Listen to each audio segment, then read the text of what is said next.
Everything works until it doesn't. Welcome to another edition of Bomb3r's Blitz right here on the College Football Mafia uh, channel. I'm your host, Nathan Bomb3r's, so that would be me. Appreciate everybody being here tonight. It was delayed. We were delayed from yesterday, partly because I wasn't feeling well, but partly because we had this hearing going today, and I figured let's do a double dip. Yesterday, we would have been talking about the hearing, the PCSA, the Protect College Sports Act, if it could be any more um, paternalistic in title, I don't know how. Um, and then we wouldn't have known what to talk about until after it was done. Now we get to wait till after it's done, which it is done now. And bang on. Now we get to talk about what they talked about. And that's a lot funner because that gives me all kinds of quotes. I have all kinds of videos I'm going to play for you. Hopefully they work. My headphones were working 30 seconds before I hit go, and then it started wigging out again. I don't know what the deal is with this this set of headphones. I used to have no trouble. The minute I started using my kids gave me a microphone. You can't see it there anymore. And I used to type, and that was great. But then you guys complained that you could hear me typing. That's no fun. So I went back to the headset, and now I'm trying to get audio to play. And for some reason, some of these times I'm having difficulty. So I apologize if later when I go to play some of these audio breaks and you guys can't hear them. Put your hand up in the comment section. I'll move along. I got plenty of quotes I could just post up there and we could just talk about. But I'm hoping that they will play, even if that means I can't hear them. I know when to have them cut out, and it should be a lot of fun. So I'm looking forward to that, and I hope you guys are looking forward to it too. While you're here, make sure you hit the like, subscribe, leave a comment, question. Give us that, hit that bell so you know when our next show is going to come up. Turn on those notifications on X and on Twitter. And then get involved. Become a new member of the College Football Mafia family, or leave a super chat just next to the comment box. Hit that little dollar bill. It'll walk you through what to do. You can also gift memberships. And yeah, got a whole little symbiosis going on around here. It should be a lot of fun tonight. I listened to about 2.5 hours of the PCSA today. I need to write that acronym down, by the way. I listened to it for about 2.5 hours today, on and off, and it was good stuff. It wasn't some stupid. Who remembers? Put your hands up. I can see you. Put your hands up if you remember the SCORE Act conversations. Anyone? Anyone? No, I didn't think so because they didn't really get any, right? The SCORE Act always got dropped the day before there were hearings. Maybe there was one, I don't remember, but it was so inconsequential, it doesn't matter anyway. It's frustrating because we're all trying to get to a better place. We're all trying to be better informed about college sports. We have the whole gamut of opinions. I'm going to steal this right here from Moen, who said this in the comments just a little bit ago. Do you prefer liberty or death? I'm paraphrasing. Is there a world where the PCSA kills college football as we know it? Those are questions I will get back to a little bit later in the show. In my opinion, yes. There is a world where it simply just does not work out, and the most powerful two conferences pick up. What would it be? It would be 12, 14 for the Big Ten. It would be 16 for the SEC, go to 32 teams. So 64 teams, and they just go out and do their own thing. That could happen. It could happen smaller than that. It could happen 48. It could happen 40. I personally don't think it's going to happen 40 or 36, but look, we all have to admit when we're wrong, right? And tonight, everybody's going to be talking about their opinions. It's time to put your opinion on your shoulder, sew it on as a patch, walk around with it and say, this is what I believe. I see what you believe because I can see it right here. Let's meet in the middle. Let's go have coffee. Let's negotiate. I will give you this if you give me that. whatever it is, this is the time to negotiate to come up with a deal to get the PCSA up and running. It's a big deal to have everything now out, so now things can be negotiated. I've got the Congressional Black Caucus. Everybody knows I'm in tune to what they want. I've got player advocates that did some stuff today. If I have time to get to them, it should be. We're going to have the whole gamut. I don't want to just hear one opinion. I want to hear everybody's opinions. Okay. Before we get to any of that, let's start off the show with shout outs. I don't always get to those right away, so I'm going to do it to start the show. First one in the house is the Ricky Tungate, super fan of the college national champion Indiana Hoosiers in the house. Thank you so much, Ricky. It's great to have you here. Thank you so much for being a valuable member of the College Football Mafia family. Let me see if I can get to the. Excellent. Thank you so much, Ricky. Thanks for being a renewed member of the College Football Mafia family. I appreciate you so much. Timothy Green, our soldier, out on the east. Well, if he's on the East Coast, he's certainly on the East bench of the United States in West Virginia, holding down Mountaineer land for the Big 12 for West Virginia, and I think for the rest of college football, in my opinion, out there. Thank you so much, Timothy. It's great to have you here tonight. Everyone, please hit that like button. I'm going to mark that one so I can get to it later. Hit that like button, share, subscribe, comment. Thank you all so much. I appreciate you, Timothy. Thank you. Let's see, Evil Badger, the Ryan Willie in the house saying, hi, College Football Mafia. Ryan Willie, super fan of the College Football Mafia land. I really appreciate him so much, being a loyal member and also somebody we care about how he's doing. And I know last I checked, Evil Badger was doing okay, so I'm happy about that. Manic Reaction says, hey there. Good to have you here, man. Thank you so much for being here tonight. Skaven, yes, go Big Red in the house representing the Nebraska Cornhuskers. Thank you so much, Skaven. Yes, it's good to see you tonight, man. Let's see here. MBM 357, Oklahoma State Cowboy in the house. Valuable, longstanding OG member of the College Football Mafia family, saying no government intervention, no government funding, sovereignty across the board. Just say no to big government. Okay. I don't necessarily, generally, that's where my heart is too. I would ask you this, MBM. I would say Congress didn't want to get involved. The only reason we're having these hearings, the only reason we're even talking about any of this in the offseason is because the NCAA and autonomous conferences can't get their act together. They can't put rules together that are enforceable. They can't all agree on a salary cap / NIL / MMR max. They can't deal with the college football playoff.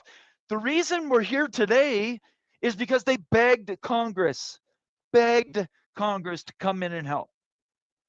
So how do you have it both ways, MBM? I don't know.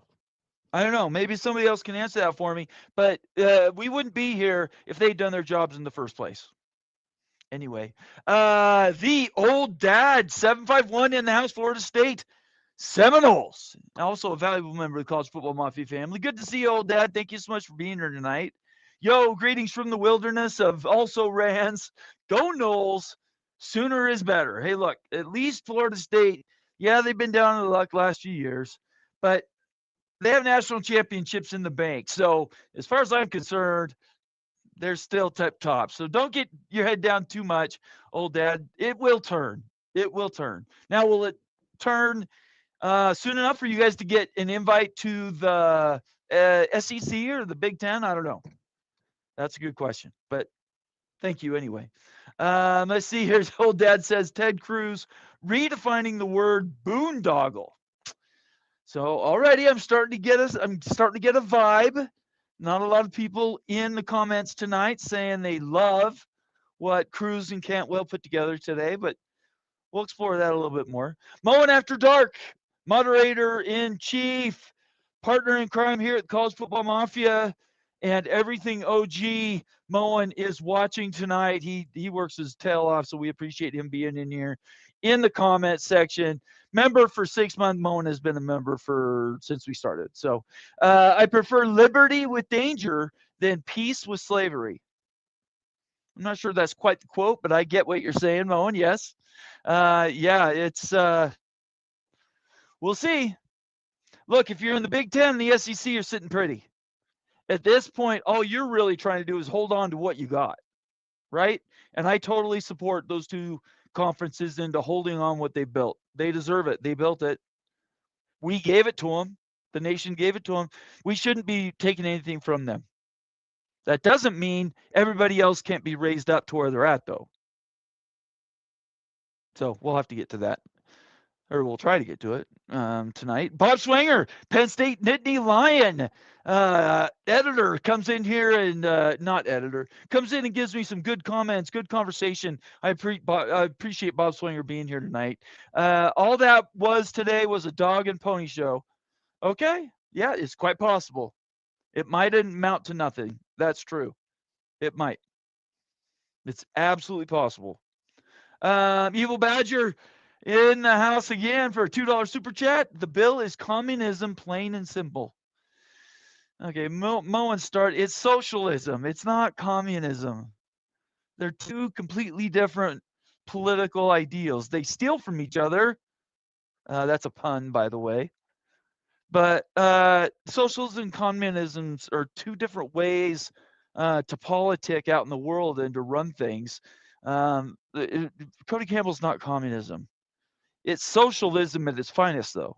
I will give you that. Marcus Williams in the house. Good to have you here, Marcus. Thank you so much. I saw you called in last night on Greg's show. Are you going to call in and talk to me? I'd love to talk to you. You do call in. I'm teasing you. I'd love to have you here. I'm for freedom. Okay, Marcus is also an OG member of the College Football Mafia family. Thank you so much for that, Marcus. I'm for freedom. Okay. I'm getting this. I love it. Tell me how you're feeling. I love this. Daniel, the other guy, Gax, saying, hi, everyone. Good to have you here, Daniel. Thank you so much for being part of the College Football Mafia family and helping us with shows and ideas. I really, really appreciate you, Daniel. Thank you so much. I'll mark that one for later. Let's see here. Evil Badger Ryan Willie again, $5 super chat. Ryan's chatty tonight. It says a lot when Saban and the SEC are on opposite sides. Okay, I'll get to more comments, but I'm going to start here because that's a great segue. That's what that's called. That's a segue. And let's get to the first of a couple. So let's start. Let's see here. Let's start with this one. And let's see if I can hear it. Yep, I can hear it. Okay. So I'm going to share this screen so you guys can see it. Thank you so much, Ryan, for the super chat. So I have several quotes, several videos. We're going to go through all of them. Well, not all of them, as many as I can get to. But let's start right here with Nick Saban. And the header for this is Trey Wallace. Trey Wallace clipped this out, so we'll give Trey credit because he did that. Thank you so much, Trey. This is the header for this. Nick Saban discussing collectives, outlines what Alabama was working with, says he had $2.7 million in his first year of NIL, then moved to 10. So let's see what the great Nick Saban had to say today about NIL. Let me give you the history. My first year we had. Oh, you gonna play? Maybe. Come on, you can do it. I think every time I leave the window. Let me give you the history. My first year we had. No, it's not playing for some reason. I'm sorry, guys. It's much funner. It's much more fun when we can hear from the stars of the show. I don't know why it's not playing. That's really weird. It played earlier. So we'll take that off there and we'll try it later. Basically, Nick Saban's saying, I got what did he say? He started at 2.7 million. He started at 2.7 million. Is that what the number was? The first year of NIL. And then it went to 7 million. And then it went to and then it went to 10 million. And then after he retired, he said it jumped to 17 million. And then he finished, and then 24 million since he's been out of the game. And now he says, now we have schools at 40 million. And you guys know that because you've been around here long enough. You understand how this all works. You hear us, we talk about it all the time. So it did escalate. There's no doubt about it. 2.7 all the way to 40. It went fast. Can somebody tell me why it went so fast? Just put your hand up. Bueller, anybody? The reason it went so fast is because when they instigated NIL, there was no legislation behind it. None. No legislation behind it at all. It was just a ruling that they anticipated from a judge, and then they went out and said, okay, now you have to. I think it's the Alston case, right? Supreme Court says now you have to let them be paid. So now you're paying them.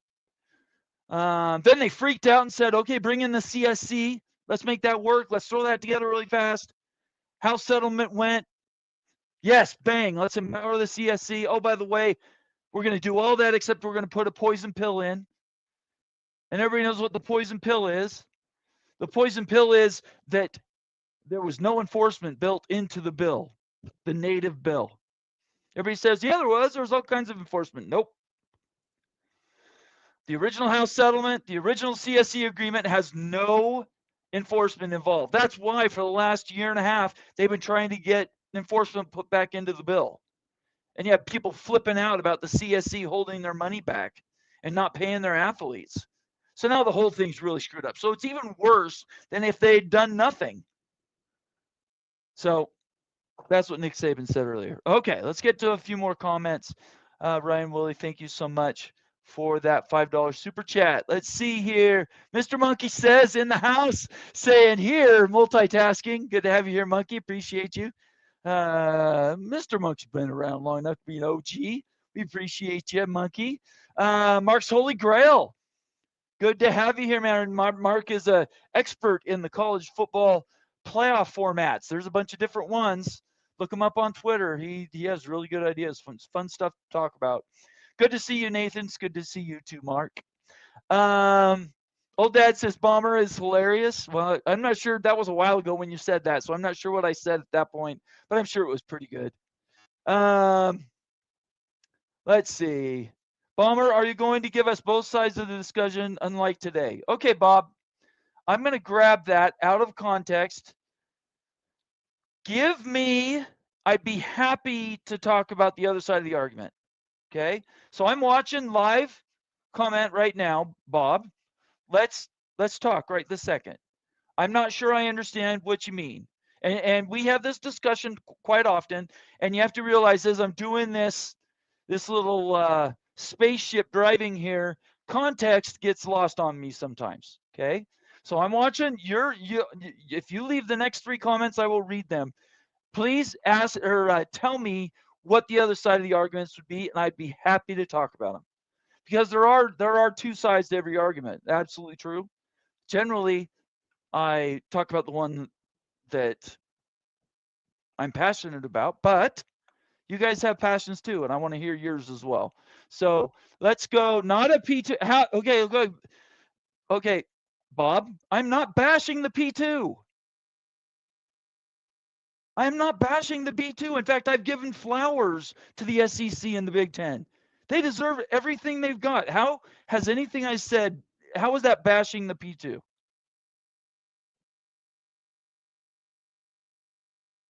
It hasn't happened, Bob.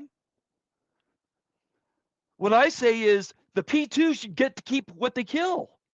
You guys got it. Hang on to it. You've earned it. I don't want to take anything from you guys at all. They may be knocking on you, and you may be thinking I'm setting up to hit the Big Ten and the SEC, but I haven't done that tonight. In fact, the only thing I've said positive, or the only thing I've said about them has been positive. So the flip side of any of these arguments is the only way that this bill works, and I think most of you people know that, but I'll say it again. The only way this works is if in some way, shape, or form they're able to collectivize all the media values, keep the SEC and the Big Ten where they're at, don't take anything from them. Well, that's, again, that, Bob, okay. That's not true. In fact, recently, it doesn't do me any good. Anyways, it doesn't do me any good to attack the P2. That ship has sailed.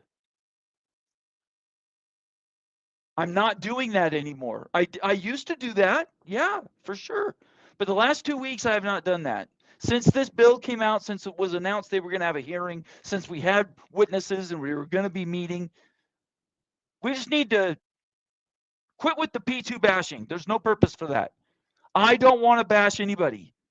What I want to do is talk about what the options are and what they said the options are, what their news items are, and then what you guys think about them. But what you say does matter to me, Bob, and I'm glad we had this moment to talk about it, because I think it's really, really important.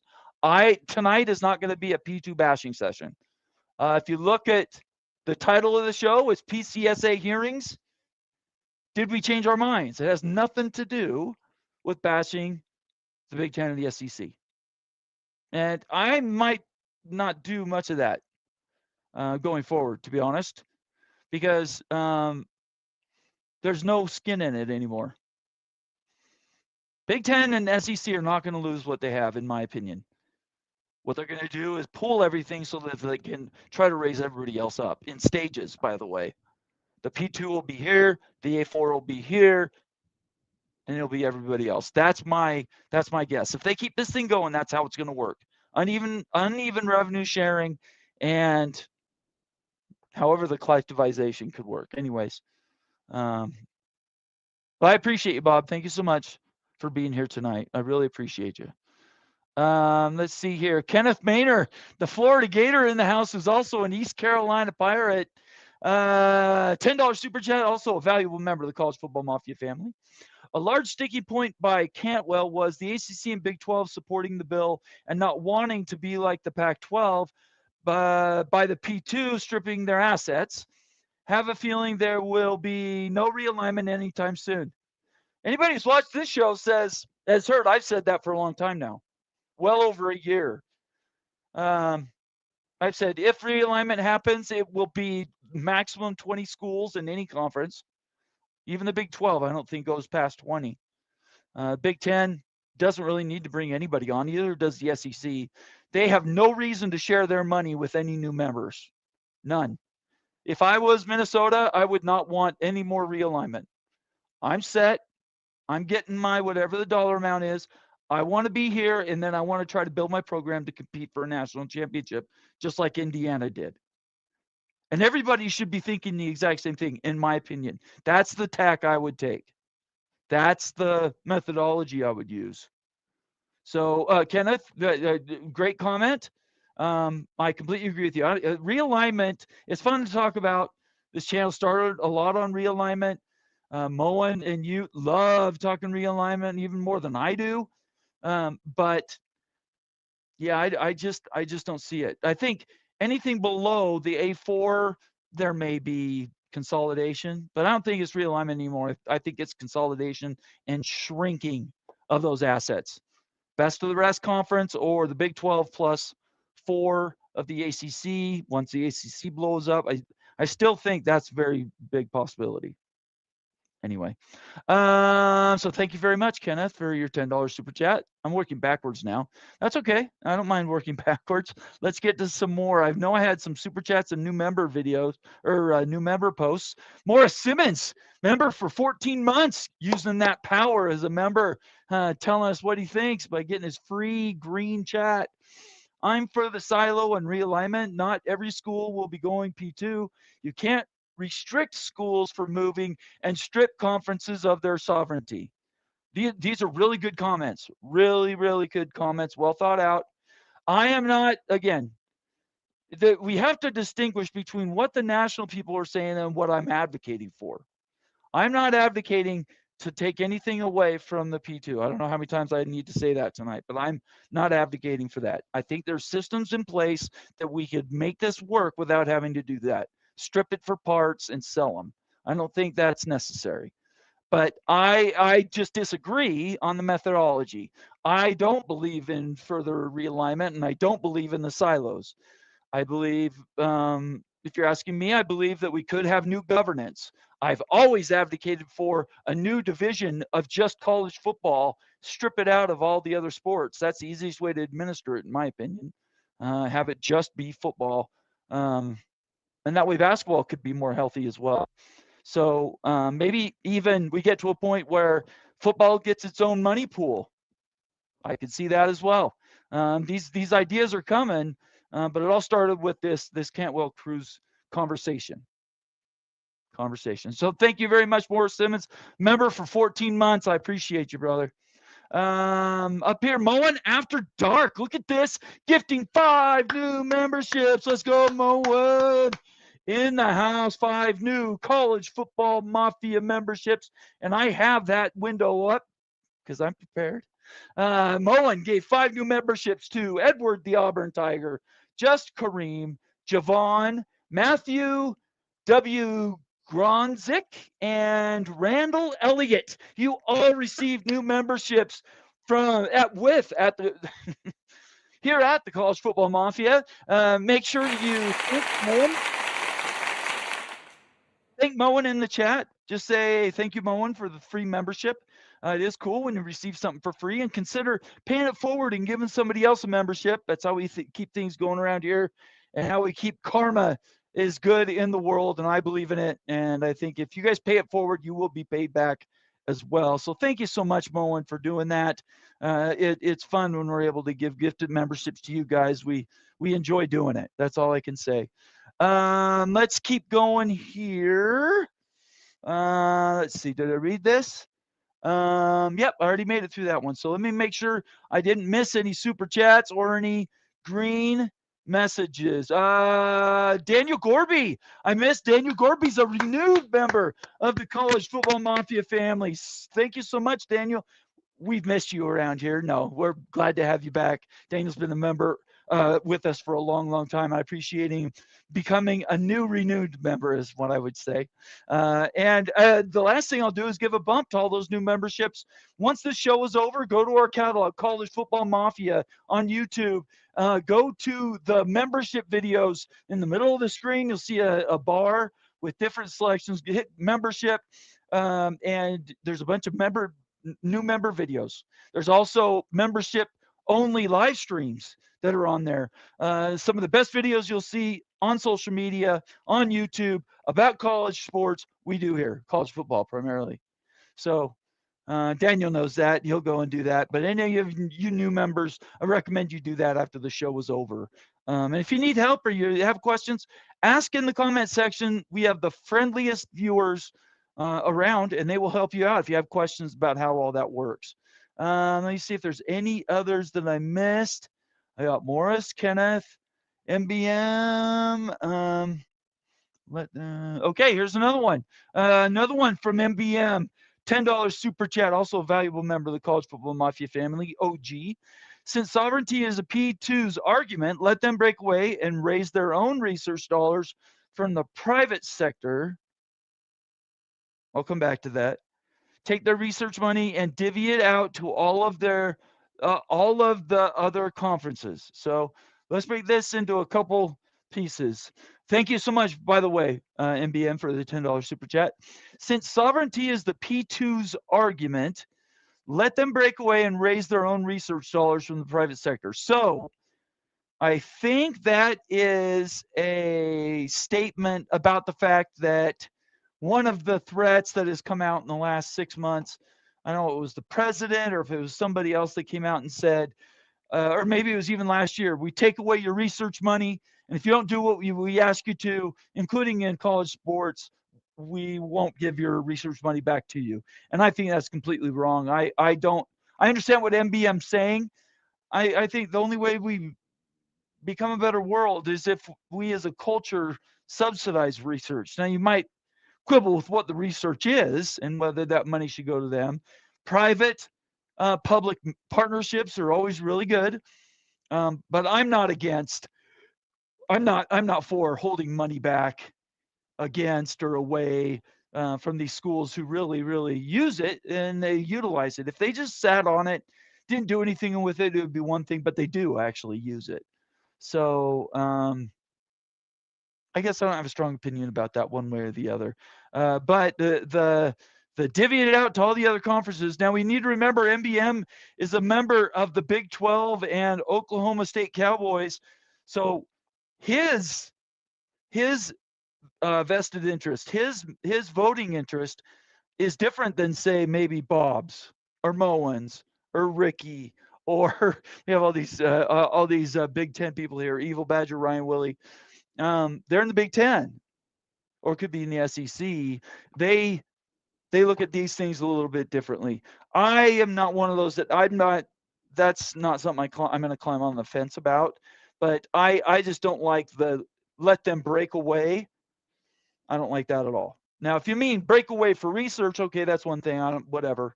But break away for football, no, I don't want that. I think that would be a disaster. So that's my opinion. But there's two sides to that for sure. Ryan Willie says breakaway, breakaway, breakaway.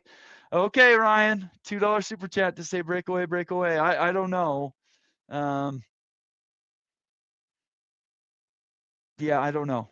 I don't know if there's no. I can't see a world where I would support that. Breakaway, breakaway, breakaway. But oh well, let's see. And not wanting to be. Yeah, give one other thing I want to say on this, since I lost the thread a little bit. I understand the ACC and the Big 12 not wanting to be or end up like the Pac-12. Totally get it. I understand. The fear is real. But I don't think that's if what we're talking about is stripping the ACC and the Big 12 for their best pieces and then leaving everybody behind. I don't think that's likely to happen. I could be wrong, but that's not where I think we end up. That's just my opinion. To Town Hawk in the house. To Town Hawk, OG member of the College Football Mafia family. Somebody I love when he calls in, gives me his opinions. It's awesome. $2 super chat tonight. Silos, no good. Non-con games equal dumb, dumb, dumb. Yeah, I don't get the silos thing. I've never understood that piece. I don't think it works. I don't think the SEC can break away. I don't think the Big Ten can break away. I don't think the two conferences can break away. And I'll tell you why. It's because of this Cantwell bill. And if you're new around here, this is an argument we talk about all the time. And I'm going to type it so everybody can see what I'm talking about. Is college football. So I hadn't had this on my dance card, but I'm going to put it up anyway. Let's talk about the European Super League and college football. So European Super League, what was this, 5 years ago now? The biggest brands, I'm talking Liverpool, Manchester United, the top 10 of all world football club level, most valuable professional franchises in the entire world, all sports. Manchester City, Real, Barca, Borussia, Bayern, Munich. They wanted to do their own Super League. So there's already a Champions League that's supposed to be a Super League, but they wanted to do something bigger. So they went somewhere, put something together. The president of a Real Madrid wrote something up. They had this thing. Everybody signed it. The minute that they announced the deals, the public went nuts in all the English towns. Absolutely lost their mind. Tottenham, Liverpool, Manchester City, Arsenal, all these guys were going to break away and do this Super League, and the public said, no, we're not going to allow that. And they held marches, they protested, they picketed, they quit buying tickets. And everybody scoffed at that in the United States, saying, oh, those European people, they do things weird. That was stupid. It never should have been attempted, la, la, la, la, la. College football is essentially talking about going to a European Super League model. Absolutely. European Super League model. They want to go Super League and leave everybody else. And the public is standing up. And this is the first step. The Cantwell-Cruz deal is the first step in the fight back. And I said this today to my team. They can all attest to it. They might not agree with me, but I said it to all my team. There is math, and I did it. I've done it actually 3 different ways using 3 different metrics. There is math that says this bill could actually be passed. The easiest way to do that is to slim down the bill, take out some of the most polarizing things. Don't take away sovereignty. I hate that. Do everything you can to enhance the pooling of the media deals, even if that means supplementing it with government money, whatever it takes, so nobody loses anything. All it does is everybody goes up. And do that in any way, shape, or form. I think a bill, maybe not exactly this bill, but a bill is possible. I did not think that a month ago. I thought it was impossible. I put out 1,000 messages on X saying it's impossible, it can't happen. And my biggest reason has been not this other stuff. It's all been about the athletes. I want the athletes to have representation. They don't have a voice at the table. I think they're being taken advantage of. That's a story nobody's talking about right now. Everybody's talking about all these other things that have to do with college football. But I lean into the athletes. One of the biggest backstops for the athletes is the Congressional Black Caucus, if I can get those words out. Congressional Black Caucus. And if the Congressional Black Caucus, who's primarily in the United States House, if they can negotiate a deal to give the players something back, I don't know, a limited CBA. I don't know what it is. New ideas. I'm begging for new ideas out in the world. But if that could be sorted out, if that could happen, this deal or this law could be signed by the president. Now, that's only the first of a 1,000-step journey, because there is a possibility athletes sue, the Big Ten sues, the SEC sues, the G6 could sue, depending on what that deal says. And would it get past the United States Supreme Court? Could it become law? But this is the best opportunity for a deal that we've had since I started doing this 4 years ago. There's been nothing like this. The SCORE Act was a joke. Some of those other things they did was a joke. This thing could actually happen. So we'll have to see. Time will tell. And this Congress ends in November. Well, I guess not. It ends at the end of the year. The vote is in November. Can you push over the line? We have summer recess coming up. Is it possible to get it done? It's very difficult. It's an uphill climb, but there is math in the House. There is math in the Senate that something in the middle could get passed. Absolutely could happen. And if you're shaking your head saying it would never be, just because I've always told you it would never be, I'm telling you right now, I'm looking back at that and I'm saying maybe not so much. I think it's possible. But just remember, Super League, Super League, Super League.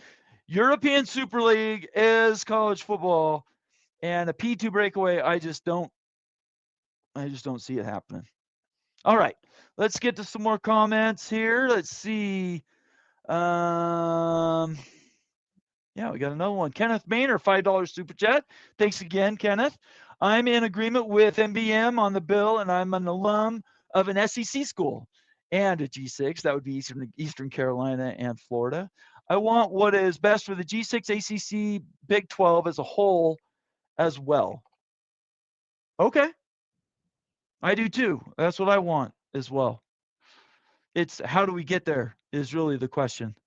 That's where all this is going to, where does the rubber meet the road at the end of the day, Kenneth?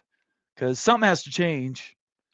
But just the status quo, just us sitting around saying, nope, it won't happen, is naive. It's not good. And I don't think it's true. Okay, I'm going to take a breath here. I'm going to see if I can get this one to work. This is Pete Bavacqua. Pete Bavacqua is, hopefully it plays, is the AD at Notre Dame.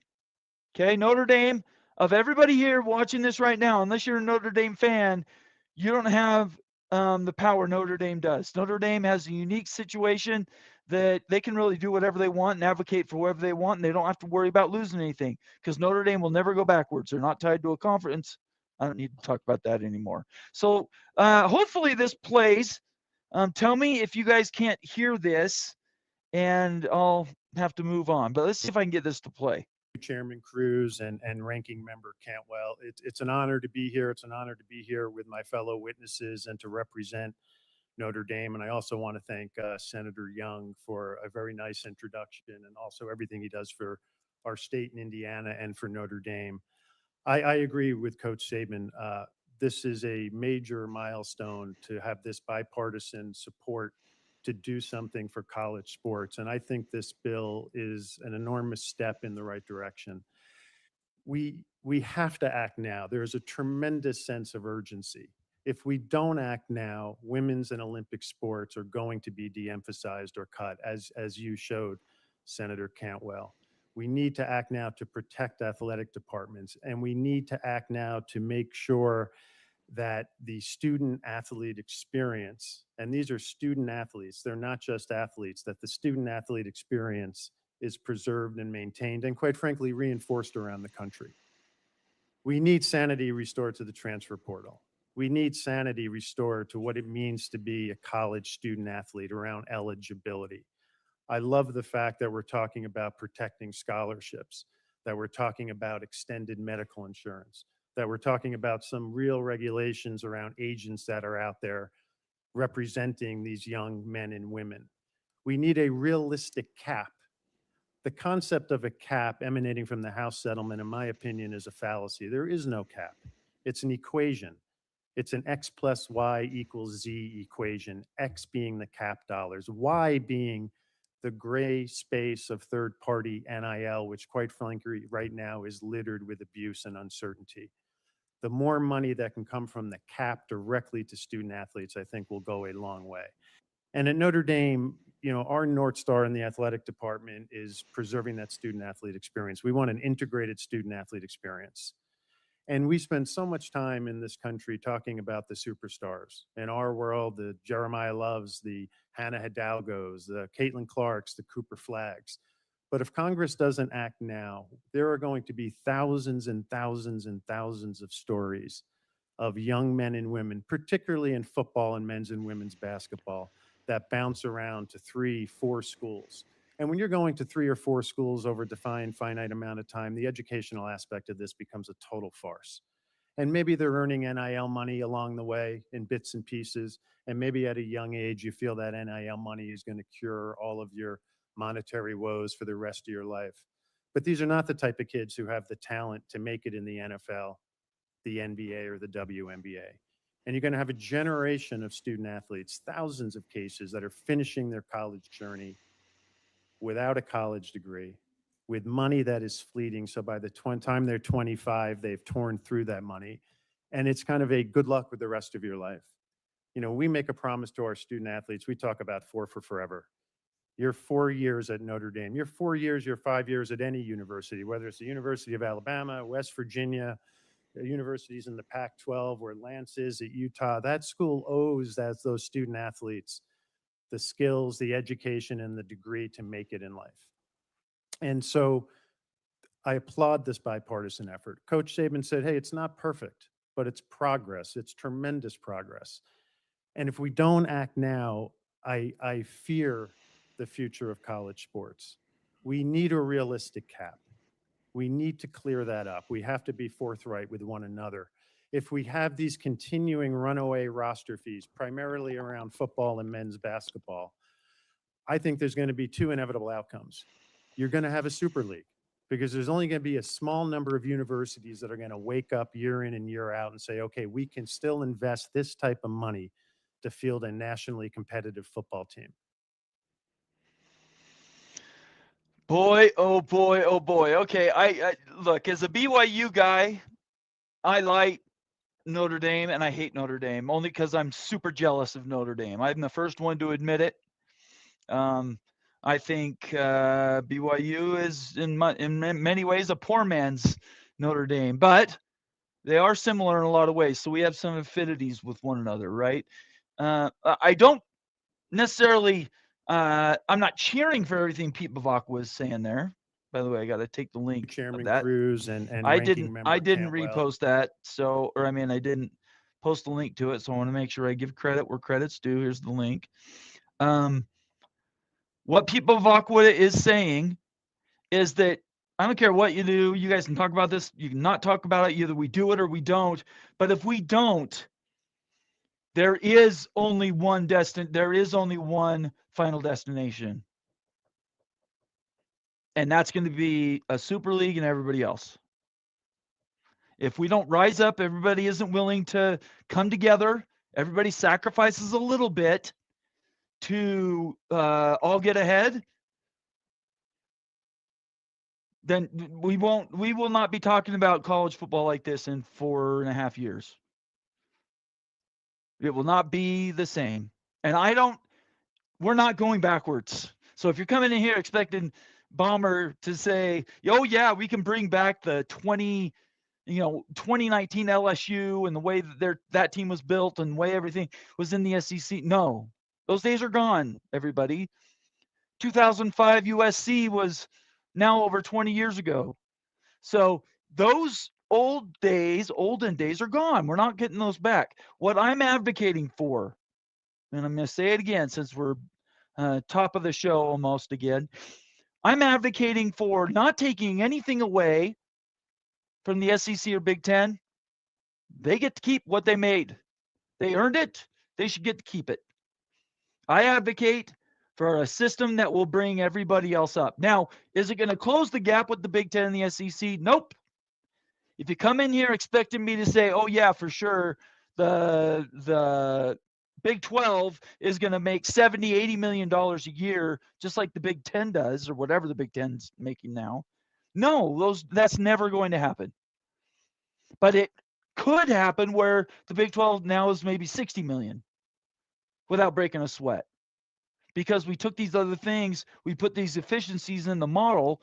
We did consolidate and drop stuff that wasn't bringing any value. And that's going to happen. Consolidation includes loss. That's the way of the universe. I didn't make that up. But we can get to a better place with more people. There's a few options, the best of the rest, third conference. I think you could do 138 team, which is what it is for all the Division I schools. I just don't think that's tenable. I think it's too many schools. I don't think that gap can be made up even close to being enough. So that number is going to have to shrink, in my opinion. And then I think we end up in a division where just college football exists. You can have conferences, don't have conferences. I don't care about any of that. But we have a new division, new governance, new rules, new enforcement. And it's something that just runs college football, does not run basketball or anything else for that matter. So Pete Bavak, I posted the link in the comments. I suggest you guys go back and watch that interview. It's fantastic. That was 4 minutes, and I appreciate your patience, but I really, really, really felt strongly that you guys needed to hear that from them. You don't need to hear me say it and repeat what they said, right? Let's see if I can get this last one from We have litigation. The NCAA. This last one from Nick Saban, and then I'll get back to your comments. Okay, everybody? All right, let's see if I can get this one to run. One more from Nick Saban. Let me copy this so I have it. Copy link. All right, let's see if this one will play. Right now in college football, we have no rules. We have state laws. We have different in every state. We have litigation. The NCAA cannot enforce their own rules because every time they try to enforce the rule, there's a lawsuit. So, I mean, an example would be Ole Miss's quarterback. They say he can't play next year. He's playing next year because of litigation. So, but this is just the way it is. It's become an arm race. Who spends the most has got the best chance to win. But I think it's a race to the bottom, because if you don't spend to win, you lose your fan base and you don't have any revenue. University of Utah. Sorry, I couldn't avoid that chat. That would be the University of Utah, in my opinion, who has gutted their program. They've leveraged everything for a golden ticket to save their school. All right. We're 50 minutes in. I think that's plenty good. You guys have, we've passed by a bunch of comments. I've gotten to a majority of what I wanted to talk to about the hearings that happened today. There were a bunch of good ones, and I have them bookmarked. I'll see if I can't repeat them. If you're just joining me right now and you weren't involved and weren't able to watch any of the hearings today, I will repost a lot of those links, and I'll get to them if you guys want me to. But at the end of the day, it all comes down to, we have to build a system that is bipartisan, that is something that in any way, shape, or form, even if it's only 30% of what's there currently written, something is passable to start, put in a stopgap to stop some of these things that are just tearing college sports apart right now. And I will say one last thing, and that is about the players. I always circle back to the players. If the simplest way to get the Congressional Black Caucus to sign on, simplest way to get labor to sign on would be to give the NCAA, even though this makes my skin crawl, a limited, very, very, very like 2-line limited antitrust exemption, while at the same time giving the athletes a CBA, letting them collectivize, letting them sit at the negotiating tables, and then we have these conversations. Okay, that's where I think, boy, that would be great. If we came back here after the summer recess in October and we're talking about a deal that hasn't fallen apart, and it started bringing on some of these other bipartisan groups to try to actually get something passed, it could happen. It could even happen after the election. In fact, maybe it's even more likely it happens after the election. For the people that get voted out of office, they might want to have something with their name next to it for all time. I help save college sports, if that's even possible. So just keep your ears on, pay attention, and just see, these are some of the stuff I'm telling you. It's really, really, really going to come back, and I promise you it's not a waste of time to track all this stuff. Okay, let's see if I got to any more super chats, and then I am going to open up the phone lines. I know you guys love that so much. Let's see if I missed any other super chats. Let's see. I don't think so. I don't think I missed anybody. If I missed a super chat, somebody tell me in the comments, and I will go back and grab it. But I think I mentioned all of them. I'll get to a few that I did flag that weren't super chats. Oh, by the way, if you want your comment to be read the rest of the night, feel free to leave a comment. They're free. I try to read those. I always default to member videos, or member comments. I'm sorry. A member is this guy, Jared Jones, Ohio State Buckeyes. Oh, gee, he's been with us now well over 2 years. Jared, it's so good to see you. I don't see you enough. Ohio State is the bomb, man. Gosh, I love Big Ten football. Anyway, I'm jonesing. I want football. Jared Jones, longstanding member of the College Football Mafia family. Bavacqua also has no interest in pooling TV rights yet. Should have put that in brackets and bold and with stars around it. It's true. He doesn't believe in it yet, but he said he was open to it. Only the P2 gets ragged on about it, and I'm not saying that. I'm not ragging on the P2 about anything. I think the P2, again, should be able to keep what they kill. You've earned it. 100 years of success, you've earned what you've got. SEC's earned what they got. That doesn't mean everybody else can't come up closer to where they're at, though. There's no reason that can't happen also. But it takes leadership. So, Jared, it's so good to see you. Thank you so much for being here tonight. Let's see who else. Kenneth Maynor, Ears fan. Oh, wait, this is the Ears fan comment. Ears fan in the house. Ears fan 21 says, in MBM's point, the SEC Big Ten schools benefit from millions in taxpayer-funded federal research money. Yeah, I was trying to get to that. Yet the threat to silo would harm the other states and universities whose taxpayers help fund them. Ears Fan 21, I'm not sure what Kenneth Maynard believes or MBM believes, but I don't believe in the silo. I don't think that's going to happen. I think we should have federal funding restored for any schools that had it taken away, unless they got it taken away for some other reason that I'm not aware of. So it's good to see you here, Ears Fan. I really appreciate you. Kenneth Maynard again says 100% excellent point. I love that. Confirmation bias in the house. KAIO 187. I'm not sure I've said that right one time in 2 years, but I want Nick Saban to say I quit when the college athletics sue the NCAA out of existence due to interfering with a Supreme Court decision or decisions.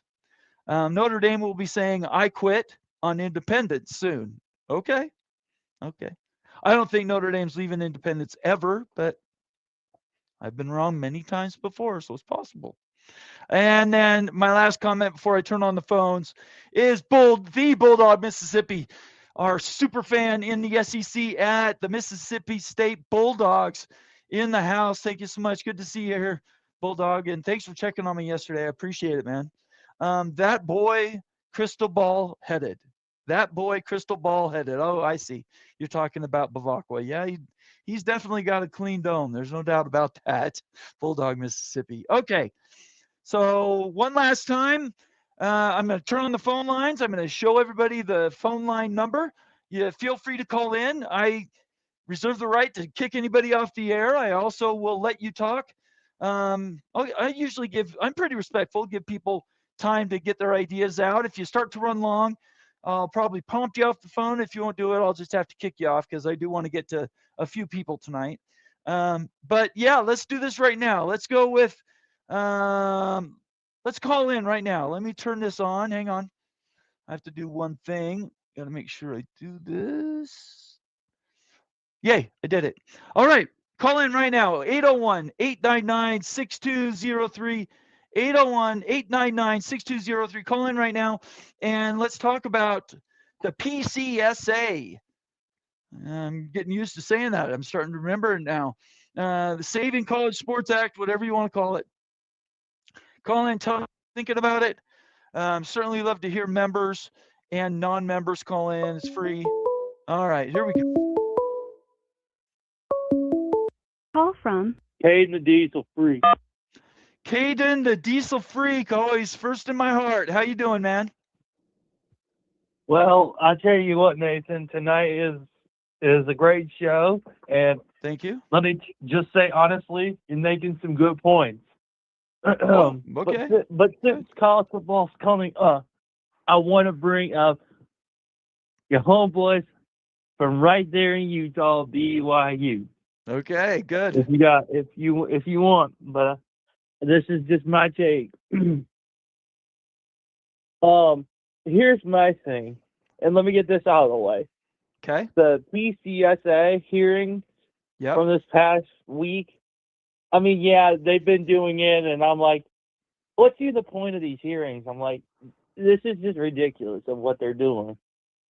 But you know what? That's just their interest and their corporate interests and all the money that they're wanting to offer. But that's just my point, from my point of view. Okay. But I don't know. Maybe I'm just not used to a lot of money, but that could just be me. No. So let me answer that first, and then you can get to your next point. I think the PCSA is the best, maybe last opportunity for all of us to get together, pull together, and bring in the best ideas, get rid of the worst ideas, and see if we can't actually build something right now, starting from zero, right this second, to get us to the next iteration of college football. If we don't do that, the system is going to collapse. And I think today was the shot across the bow for everybody. No, and there's the other thing. I agree with you on that, Nathan. But here's, but I'm just going to point that out there. So just so you know, I do agree with you on that. Okay. But BYU, Yes. I've been following them on social media. I've been, seeing what they're doing, and I think it's good. They're keeping up. They're working right now. And to be quite honest, I think they have the possibility of going undefeated this season. The way that they're rolling, the way they got the guys going and working, I believe they can go undefeated in the Big 12. No question. The season leads out for it. Now we have Notre Dame. We have Notre Dame at home. And right. But and then we have Utah in Salt Lake. So but here's my thing about Notre Dame and Utah. Notre Dame is going to be an easy game. All they got to do is pressure Jay Carr. That's all they've got to do is pressure him on defense. They got to play some mixed defense. They got to put the extra man on the blitz plays. They got to make sure his tight ends especially are covered good. They got to put the big safeties on the tight ends because Jay Carr likes to throw it a little bit. They got to keep that in mind. But Utah, I don't think you should have a problem with y'all shouldn't have a problem with Utah. And I know Professor Wiley's probably somewhere listening. Yeah, I know. I know. I don't feel sorry for saying this about Utah. But as long as you can pressure Utah and get them to throw the picks in the early part of the game and then just let BYU's offense take over in the third and fourth quarter in the second half. Yep. I mean, that's going to be an easy ball game. As they say, easy walk in the park. But I don't know about easy, defense, but well, you say pimping ain't easy, but I say defense is working early in the game. Okay. Defense working early in the game. Okay. Is an easy walk in the park in the second half. Because I mean, Ohio State defense has done that method for over 2 decades, and I mean it's worked for Coach Dressel, it's worked for Coach Meyer, and it's worked for Coach Day. So I mean, I don't see why BYU can't implement the same system. Rush them on defense early, and then let the offense just warm up. And then once it's the third quarter, just let the offense cook. Just let them cook. I mean, that's just my 2 cents. That I could sound like an idiot, but someone can tell me otherwise. BYU's defense could end up top 10 in the nation if they stay healthy. BYU's offense. Stay healthy, it's not just top 10. I believe they could be top 5. Oh, boy, that would be great. I don't know. That's pretty high. Nathan, There's some good defenses. Nathan. Yeah. Now, and this is the truth of what I'm saying. Now, Miami, Ohio State, Georgia can be top 3 defenses right now in the nation. Okay. But right now, as far as I'm concerned, the only reason that BYU's defense wasn't ranked higher was because of the way that their schedule was this year and the way that and then Texas Tech obviously giving y'all trouble. Yes. I don't need to remind any of y'all that. Yeah, that's true. But here's my thing. Okay. Last thing, and then I'll let you go. So go ahead. but like I said, as long as they can play it on defense early, and they can hammer out Notre Dame and Utah, then I mean the rest of their schedule isn't a problem. W, not a problem. Texas Tech, I mean, that's going to be an easy revenge game. I hope so. At BYU. So, I mean, I don't see the problem there. But as I said, as long as the defense comes out early, brings it, but if they got to do if the defense has got to work in the third or fourth quarter a little bit, let them work. Because that's the key to BYU beating the rest of everybody on their schedule. Now, you're speaking to somebody who's played defense for one and has played the game of football, so I hope you understand that. And 2, I've studied the tape from last season on all the games from BYU, and that's the one thing that I noticed was that the defense was doing the worst on the tougher games, and then once it got into like those easier road games, easier home games, it was both the offense and the defense. So that's just where I'm at with BYU and where everything's at. I appreciate you, Caden. Thank you so much for calling in. Hey, like I said, Nathan, it's never a problem, and it's always great to hear from you and the College Football Mafia family and being a great member. And hey, we'll catch you on the next one. Go Bucks, and we'll see BYU in the playoffs. Go Buckeyes! I love it. We'll talk to you later. Thanks, Caden. I love it. Call from Evil Badger. Evil Badger Ryan Willie. Hey, Nate. My heart. Thanks for taking my call. You bet, of course, always. What's up? I have a couple issues with this bill, Okay. and Greg has pointed most of the issues out very well. I do believe it's communism Okay. because singling out the SEC and the Big Ten, preventing them from expanding, which also prevents any schools that want to join those conferences from ever being a member of those conferences. Right. Because if they do add any of the teams or schools, they lose their antitrust exemptions. That's why I believe the breakaway would be the best option for the SEC and the Big Ten. Okay.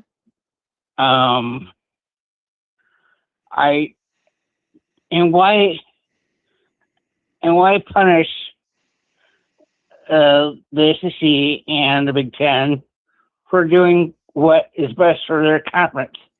I believe the Big 12 and the ACC should do what's best for their conference. Sure. If they aren't able to get as much as the Big 10 or ACC, it's not the P2's problem. And to force conferences to share their money with other conferences is communism, not socialism. Okay. I totally disagree with this bill, and it's only because Comrade Cody will never get in the Big Ten now. I believe that if Texas Tech was in the Big Ten, Cameron Cody wouldn't even consider doing this bill. But now he won't ever get in the Big Ten. Yeah, Texas Tech they've gone for broke, so we'll see. I think there's something to the attitude, though.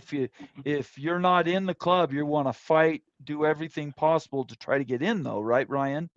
If Wisconsin wasn't in the club, wouldn't you be behind them to do whatever it takes to try to stay in the club? I think you would. Well, I would. I'm a free market person. I don't believe that the government should be involved in deciding that the conferences should all share the money. And there's no guarantees mathematically that I don't see how it could ever be where pulling their money would ever get every school to be making more money. Then they shouldn't have gone. They shouldn't have gone to conference begging for an antitrust exemption, begging for codification of the House settlement, begging Congress to step in and help them.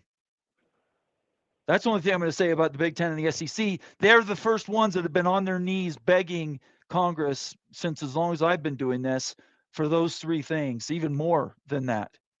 And now all of a sudden, somebody puts a bill out and you just have no tolerance for anything that isn't on your board. I don't think that's right. I think if you go to Congress begging and then you get something back, but it doesn't have to fit your paradigm, you need to adjust. You need to say, okay, well, that's not all one way, but our one way isn't the only way either.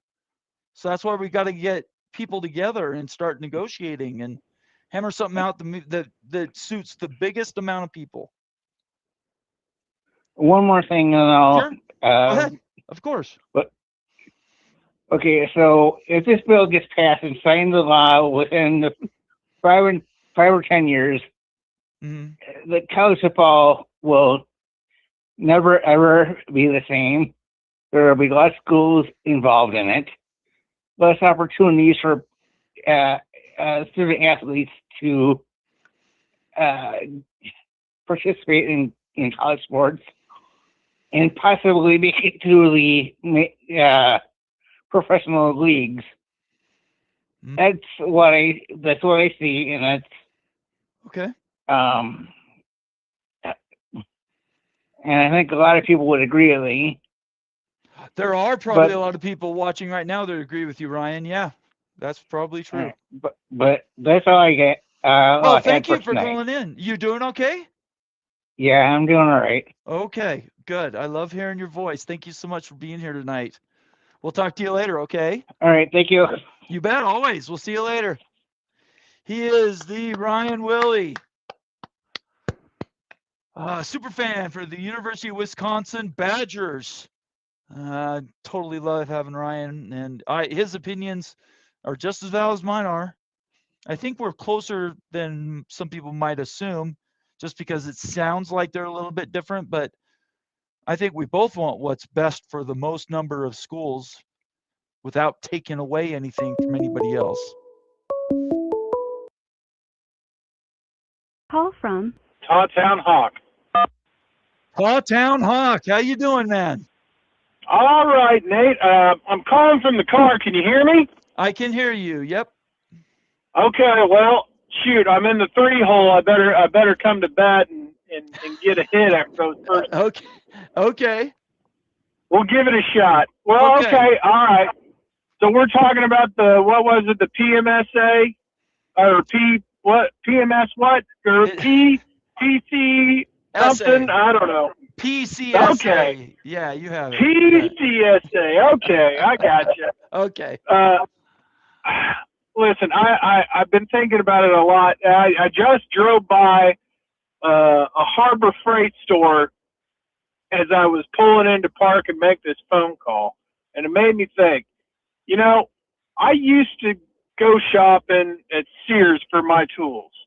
My dad gave me, before he passed away, you know, several of his old Craftsman wrenches, and told me, you know, these are great. They have a lifetime warranty. You know, if you ever have any problems with these, take them into Sears, and you're gonna get your replacement. And if you treat them right, they'll treat you right your whole life. Okay. And I thought about that, and you know, as things go on in our lives, they change, and you know, now there are no Sears, or there might be one, I think, left open. Yeah. But Craftsman has now moved over to Lowe's, and you know, as to the lifetime warranty, you know, you go in there, you pick up a wrench, you go in there to Lowe's and say, hey, here, I want to get my replacement, and they hand you something, and it's made. You look on it, and you says, oh, what's this? Oh yeah, made in China. Oh, yeah. Made out of Chinesium. First time you put that thing on a 1/2-inch bolt and give it a spin, the wrench folds in half. Okay. You know, it's a piece. Point being, it's a piece of junk. So, you know, I thought to myself, I said, well, there's nothing really the same anymore, and there's no real brand new quality set of tools that I can buy that are made here in the States. So the hell with it. I'm going to go ahead and go on into Harbor Freight, and I'm going to buy me a $10 set of wrenches. You know what? They're made in China too, but they actually last. I can't believe they actually work. I was surprised. I was open to changing my thoughts. And, you know, I think when it comes to football, I'm kind of the same way. You know, I'm a traditionalist. I love it. It should be about the school. I love my Kansas Jayhawks. I want to have guys that are going to be there that love the school, that love the experience, that I have some connection to them, to my team. Yep. And, you know, I believe there are going to be athletes out there that are like that are making money. I mean, I look at guys like the professional leagues, like George Brett. Guy could have taken huge money contracts somewhere else, but he loves Kansas City, stayed there his whole career, and he is a Kansas City legend. And he's a KC guy through and through. Now, what that means in college, you see maybe one or two of those guys on a team. I can see it. And there are a lot of guys out there who don't care what jersey they put on every year. They're just about the paycheck. So to me, what that says is the attitude is they are professional athletes or they are Yes. acting as employees. I don't care where I work. I'm going to go work for the biggest dollar amount. Don't care about where it is. Don't care about the people, the culture. I just want to get paid. F you, pay me. Well, if that's the case, then I have come to the conclusion that they need to label every single player in every single sport at the collegiate level employees. Absolutely bar none. And that's going to take care of so many of these issues. Yes. I mean, you do that. Let's talk the collective bargaining agreement. That would be number one, and then you could set your ground rules, restrictions in place. Free agency, all those other subsequent things. But at the same time, the biggest problem right now, everybody says, is, well, it's NIL. And it's not just NIL. Mm-mm. It's NIL that's undeclared. And there are these deals that are going unreported. And nobody knows where. Yeah, multimedia deals that are part of a larger collection of deals. They get a lot more money for them. Yeah. Exactly. Yeah. So guess what? If you're an employee at a public institution or working for a publicly funded institution, like say for a state or a public school, your contracts are freedom of information, right? That's why everybody knows what you're getting paid. And these secret deals, all of a sudden those go away, because otherwise you've got secret money deals going to essentially state employees, and that can be big trouble for the people that are giving away the money, not to mention the people that are taking the money, because I believe those are, what are they called, RICO cases? Is that what you call it? A racketeering case or a possible money laundering case? I would say racketeering, but yeah, there's different tortuous interference. There's a bunch of different things that are involved there. Yeah. Well, and I'm sorry. Everybody says, well, everybody should be able to make their money. I'm sorry.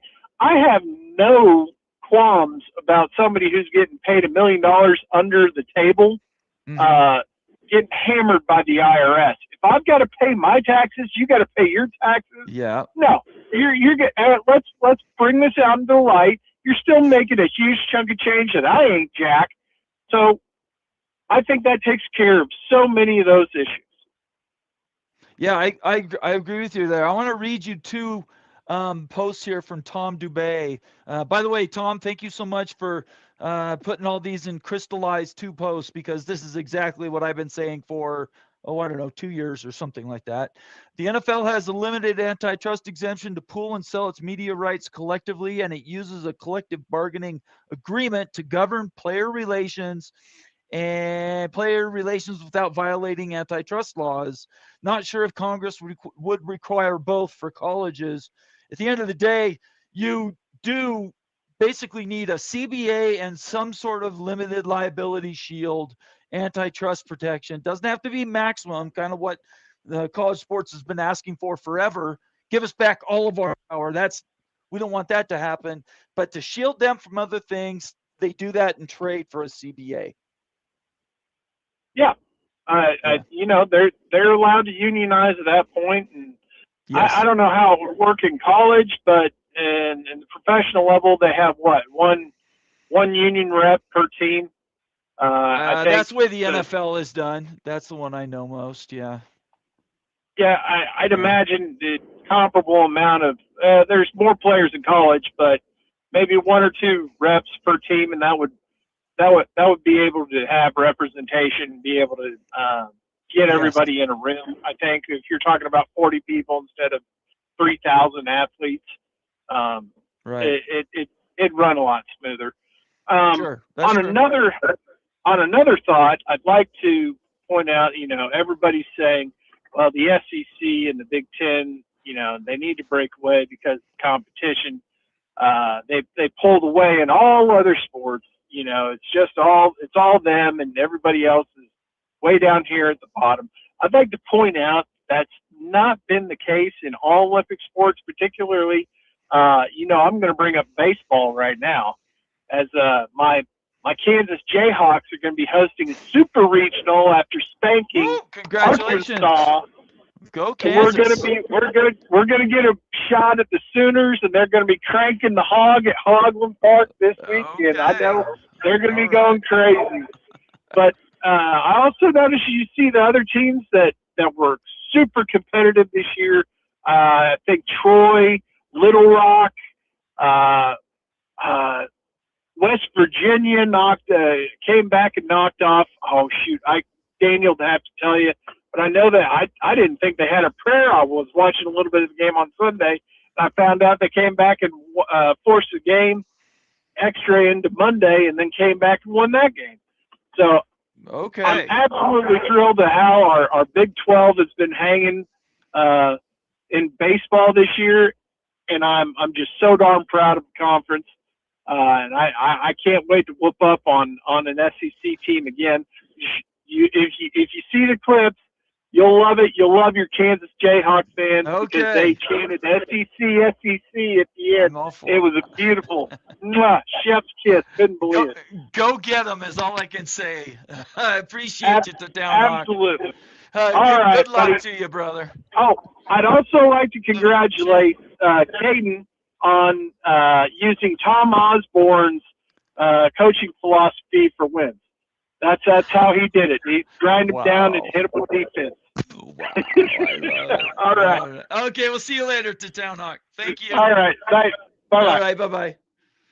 Oh, I love that, Town Hawk. Always coming in with good shots off the top rope. I appreciate that so much.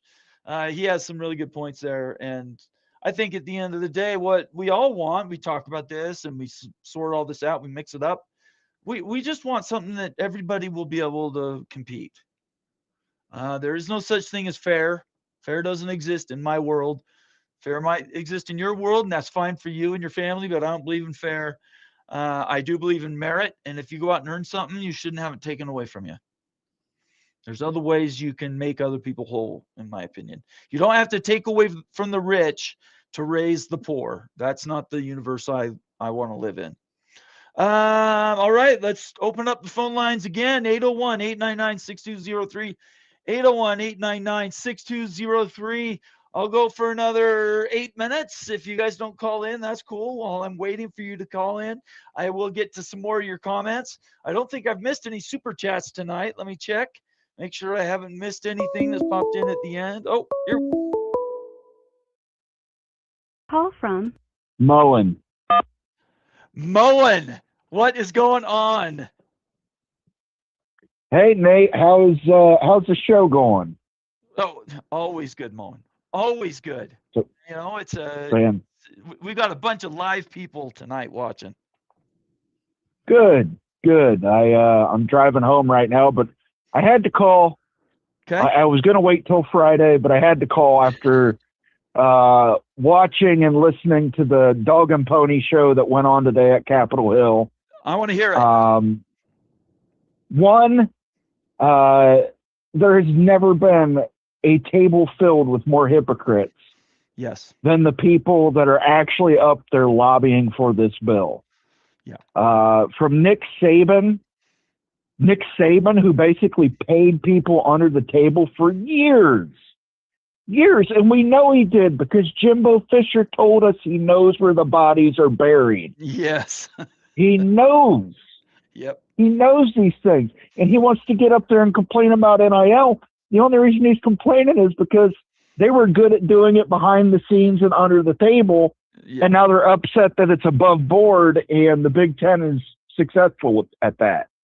That's exactly right. Yep. So there's hypocrite Saban. Okay. Then Gordon Gee has the audacity to get up there and say, well, student isn't part of their lexicon.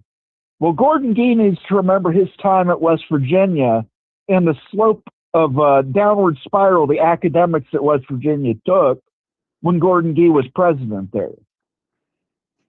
I don't think student is in his lexicon. Yeah, what is he, like 900 years old? I've watched him, and he was tired.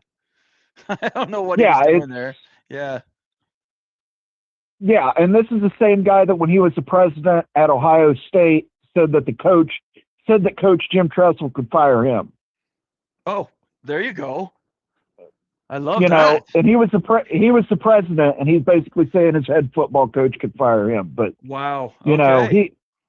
this is Gordon Gee again, hypocrite. Right. And then you have Teresa Gould get up there Mhm. and talk about how the Pac-12 got picked apart. Didn't Teresa Gould go in there and take the top 6 brands from the Mountain West The top 5. after Yes. Yep. after signing a contract with them Yes. and saying, we won't poach you, and if we do poach you, Yes. this is what we'll pay you. Right. But then they argued that and said they shouldn't pay them all the money that they're owed for poaching. Oh my gosh. How does Teresa Gould get up there and with a straight face cry those crocodile tears about the Pac-12 being picked apart when she did the exact same thing to the Mountain West? Which is how it works. It's trickle down, right? It always has happened that way. It's always been that way. For her to sit up there and claim she's the major injured one, I thought was a bunch of crap. I did not pull her quote or video out tonight. And then Pete Bavacqua. Let's See, get I to Pete like what Pete Bavacqua. said, but go ahead and tell me what you think about him. Pete flip-flopped 3 times in a 90-second period on questioning. He did, yeah. He's for a super league. He's not for a super league. He's for it, but he's also against it. Yes. And when it comes to pooling media rights, he doesn't want to pull his, Right. but he'll advocate other people pulling theirs. Yes, that's true.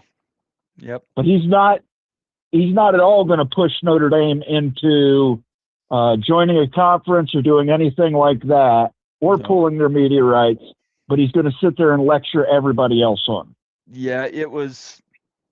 Yeah, all of them. I think you said it at the top, right? When you called in, the hypocrisy ran the gamut from the top to bottom.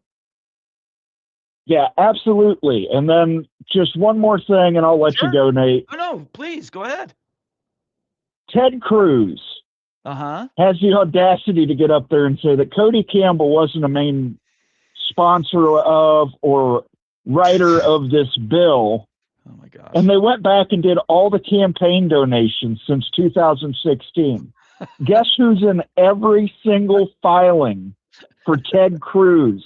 Whether it's a presidential campaign, a Senate campaign, Senate leadership fund, guess. Cody Campbell. Cody Campbell. And Cody Campbell donating the maximum.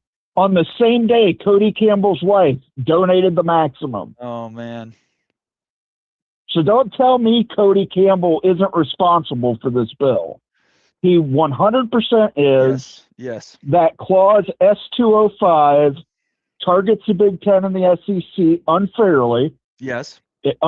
Just target everybody. If we're going to do that, everybody gets targeted. I agree. Nobody else can expand. Nobody else can consolidate. Can't get rid of any teams. That's it. Yes. But, you know, the other thing I want to say, and then I promise I'll get off here. Okay. It amazes me how many people I've talked to on Twitter this week that tell me how the Big Ten and the SEC have ruined college football by destroying conferences. Mm. You know who destroyed a conference?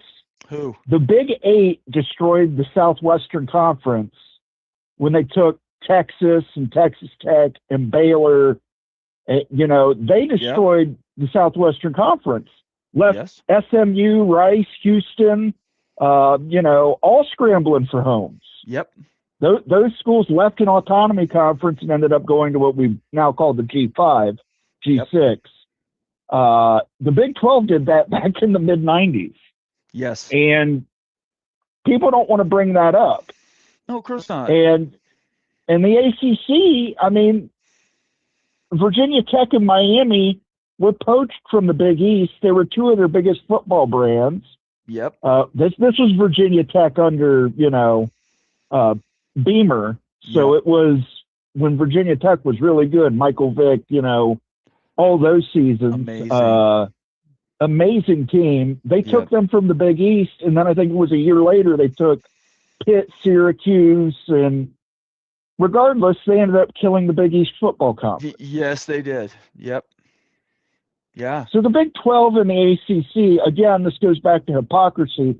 I'm not saying the Big 10 didn't help kill the Pac-12. Right. I'm not saying the SEC didn't try and kill the Big 12. Mm-hmm. But I'm saying don't lecture me on killing conferences and poaching teams when literally your conference is built on bones of poaching teams. That's right. That's exactly right. Yes. I We're love that. all That's killers. a great quote. Yeah. We're all killers sitting in the same room, and two killers are standing up and trying to explain why their killing is righteous and the other two's aren't. Yes. Yeah. No, it's hypocrisy. Maybe that should be the title of the show Friday night, is just hypocrisy, and hold everybody accountable, because everybody's got a little piece of it. Nobody is exempt. So. Oh, absolutely. Absolutely, Nate. Hey, great show. Thanks for taking my call. You bet. I'll We'll catch talk you on to you Friday. tomorrow night. Oh, we're not talking tomorrow All night? right. Oh, yeah, I guess we are. Yeah, I guess we are. Or we can talk Friday if you want to. I don't care. No, we'll do it tomorrow night. Okay. I'll see you tomorrow night then. Thank you. All right. Bye-bye. He is Mowing After Dark, partner in chief around here at the College Football Mafia. He and Wild Ute help me keep this thing going. We're a great team and always looking to do new things. So I would look for more things from us. We work really hard, and I hope you guys can see that.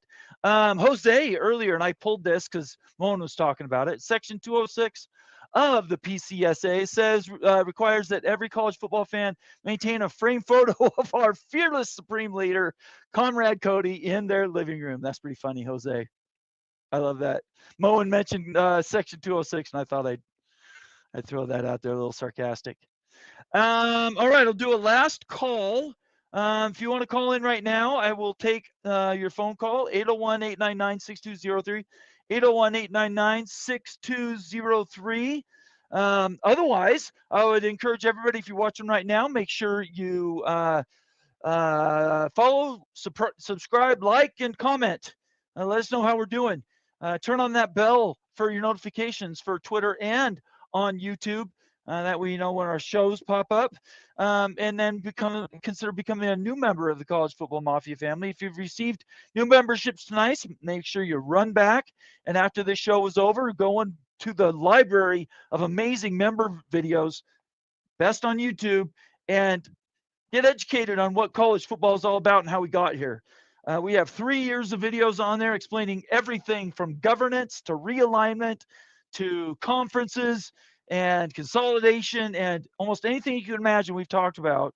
And new members have access to all those videos. Everybody else has access to the videos that aren't locked. So I would just encourage everybody to do that as well. I want to thank everybody for being here tonight. I'm going to shut down the phone calls. You guys have been awesome. Thank you so much for all your comments. I don't think I've missed. Let me check one last time. Illini Ted, I wanted to shout out since he came in late. Illini Ted says, I don't know. I've got 100 people watching. Maybe I'll turn on. Okay. I'll turn on. Let's do live call. I'll leave the phone open for another 2 minutes. We've had a lot more people jump on, probably because other shows have ended. I've just outlasted everybody. But if you want to call in and talk about the PCSA, I'll stick around and talk to you for a little bit more. 801-899-6203. Let me get back to this comment from Illini Ted, he's a super fan of the College Football Mafia, OG member. And all he does, we appreciate. Speaking of the NFL, they're going to be upset with the part of the bill that limits their Saturdays in December. Expect a big fight on that coming. Yes, I agree with you, Illini Ted. I think those fights are coming. And I would add to it that Bob Thompson told us about those negotiations last summer. He said college and the NFL sat down and they were going to negotiate perfect windows. Well, as perfect as we could get for the college football playoff, college football in December, all these things. Bob said the NFL sat down in good faith to have those conversations, and college football told them to take a leap. I don't know what the exact quote was, but yeah, can you believe that? College and the NFL just could not get on the same page, and now we are where we are. All right. Any other comments? And then I will shut it down.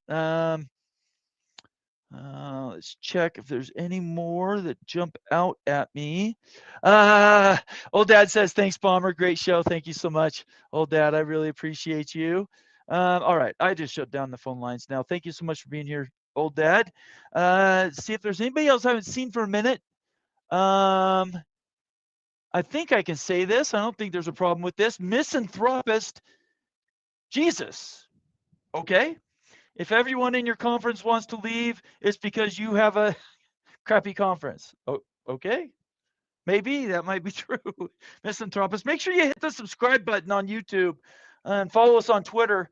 Get involved. Come back around. Our next show will be Friday night, 8 p.m. Eastern time. It'll be me, Wild Ute, and Moen, and we will be doing Big Freaking Friday, and it should be a wrap up of all the news we've had this week. And everybody knows those shows are way fun. Let's see if there's anybody else in here I didn't shout out. I think Stephen Pitts, Homerism negates realism. Okay. All right. See if there's any others. BYU football, Shonsky says, guess what Mo and Ohio State paid players to? Yep. Again, we're all part of the same hypocrisy. That's from a movie. I can't remember what the name of the movie is. Oh, it's from Godfather 2. We're all part of the same hypocrisy. That is true. Shonsky, BYU football in the house. Calling a spade, and Moen would accept that cost, I promise you, Shonsky. All right, everybody, I'm going to get out of here now. Do me a favor, before you leave, before you go to bed tonight, send a text, make a phone call, go knock on somebody's door and tell them you said hi this week. Friend, neighbor, cousin, somebody you haven't talked to in 20 years, I don't care who it is, send them a text, reach out to them, and I promise you they will thank you for thinking about them. Doesn't matter what their circumstance is in the moment, they'll be like, wow, you just made my day. There's millions of people out there that are suffering alone in the social media world, and we need to reinforce and pick people up. And I've done it now. I think I've been on this crusade for a year and a half, and I have sent out a text every week or made a phone call every week to somebody I haven't talked to in a long time. A lot of times they don't get back to me, and that's up to them, right?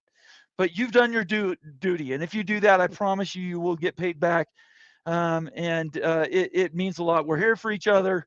We're here for each other in college sports. We're here for each other in college football, and we're certainly here for each other out in the wider world. And I just want to thank everybody for being here and being part of us here. I really appreciate you. Thank you so much, College Football Mafia.